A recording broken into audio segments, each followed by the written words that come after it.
ఇది ORG multiple wall. ఇది మీకు దీని సెట్టింగ్ ఎట్లా చేయాలన్నది నేను ఇప్పుడు చూపిస్తాను. నేను ఈ ఫస్ట్ ఆఫ్ ఆల్ ఈ 2 6 మార్కులు ఉన్నాయి కదా, దీన్ని లాంగ్ ప్రెస్ చేయాలి. లాక్ ప్రెస్ చేస్తే మనకు ఒక బజర్ వచ్చేసి లాక్ ఓపెన్ అవుతుంది. లాక్ ఓపెన్ అయిన తర్వాత ఫస్ట్ వన్ సెట్టింగ్ ఇది 1D అంటే ఎవ్రీడే మనకు 1 టైం కావాలా 2 టైం కావాలన్నది మనం సెట్ చేసుకోవాలి.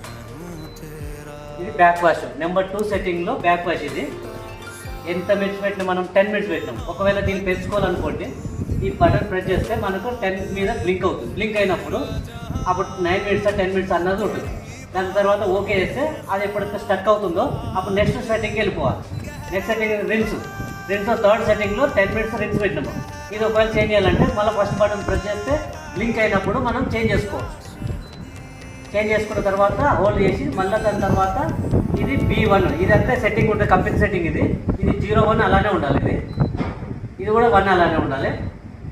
ఇది ప్రజెంట్ నడుస్తున్న టైం. ఇది 12:47కి మనం టైం పెట్టుకున్నాం. ఎందుకంటే టైం పెట్టుకున్నాం అంటే నెక్స్ట్ డే మనం ఎప్పుడు రీజనరేషన్ కావాలి, బ్యాక్ వాష్ కావాలన్నప్పుడు ఆ టైమింగ్ ప్రకారం మనకు బ్యాక్ వాష్ కావడానికి రిన్స్ కావడానికి ఆ టైమింగ్కి మనకు సెట్ అవుతుంది.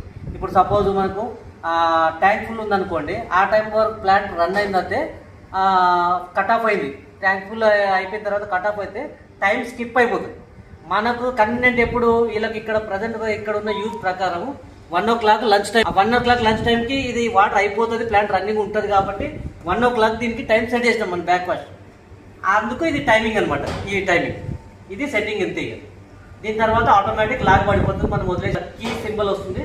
ఆ కీ సింబల్ వచ్చిందంటే లాక్ అయిపోతుంది. మళ్ళీ మనం ఈ లాక్ ప్రెస్ చేసే వరకు లాక్ ఓపెన్ అవ్వదు. ఇది